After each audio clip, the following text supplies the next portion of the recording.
నమస్తే, నేను మీ రాపుల్ Bhaskar, high court advocate Hyderabad. ముఖ్యంగా ప్రభుత్వం రకరకాల ప్రజల యొక్క అవసరాల కోసం భూమిని సేకరించడం అనేది జరుగుతూ ఉంది. సెజ్జల పేరుతోటి, ప్రాజెక్టుల పేరుతోటి, లేదు లిఫ్ట్ ఇరిగేషన్ల పేరుతోటి, లేదు రోడ్లు వేయాలనేటటువంటి నేషనల్ రోడ్ల కోసం, నేషనల్ హైవేల కోసం, స్టేట్ హైవేల కోసం రకరకాల సందర్భాలలో ప్రజల నుంచి ప్రజలకు సంబంధించినటువంటి, ముఖ్యంగా రైతులకు సంబంధించినటువంటి వ్యవసాయ భూములు, ల్యాండ్స్ లేదా ఇండ్లు కూడా అన్నిటిని కూడా భూసేకరణ చట్టం కింద తీసుకోవడం జరుగుతూ ఉంది. ఈరోజు ఒక ఆర్టికల్, ఈనాడు పేపర్లో ఒక ఆర్టికల్ వచ్చింది. ఏమని, 5 సంవత్సరాల లోపల ప్రజల నుంచి, రైతుల నుంచి రకరకాల ప్రాజెక్టుల కోసం, ప్రజల యొక్క సంక్షేమం కోసం తీసుకునేటటువంటి భూములు 5 సంవత్సరాల లోపల ఖచ్చితంగా వాటిని ఉపయోగించాలి. వాటిని ఉపయోగించకుండా ఖాళీగా ఉంచితే 5 సంవత్సరాల తర్వాత చట్టం ఏం చెప్తుందంటే, రైతుల నుంచి తీసుకున్నటువంటి భూములు తిరిగి వాళ్ళకే ఇవ్వాలనేది చట్టం. అది right to fair compensation and rehabilitation and resettlement act అనేటువంటిది ఒక చట్టం. అది దాంట్లో నియమాలు, నిబంధనలు అన్నీ కూడా చెప్పడం అనేది జరిగింది.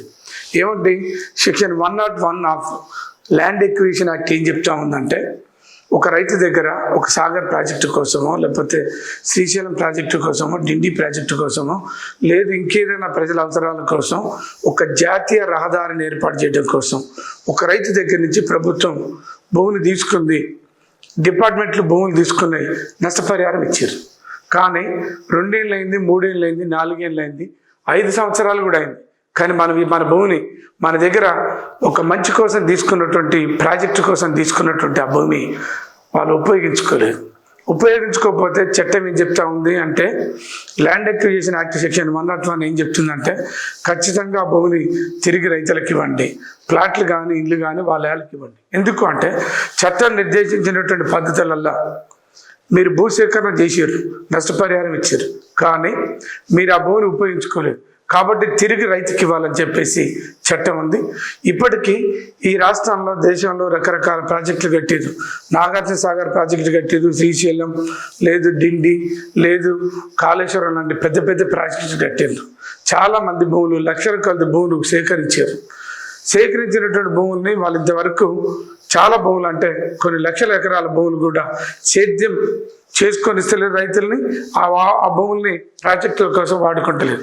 అట్లాంటి వాళ్ళందరికీ కూడా ఈ చట్టం ఒక ఊరట కల్పిస్తుంది. మీరు దాన్ని నిజంగా ప్రాజెక్టుల కింద తీసుకొని ఉపయోగించుకున్నటువంటి రైతులకు ఎవరైనా ఉంటే, మీరు ఏదైనా ఒక న్యాయవాదిని పెట్టుకొని మీరు దరఖాస్తు పెడితే ఖచ్చితంగా హైకోర్టులో రిట్ పిటిషన్ అనేటువంటి ఒకటి వేస్తే మీకు మీ భూమిని మీకు తిరిగి ఇచ్చేటటువంటి ఒక చట్టం ఇవ్వాలనే చట్టం నిర్దేశిస్తుంది. దాని అందరూ కూడా ఒక అవగాహన కోసం మీ అందరి దృష్టికి తీసుకొస్తున్నాం. Thank you.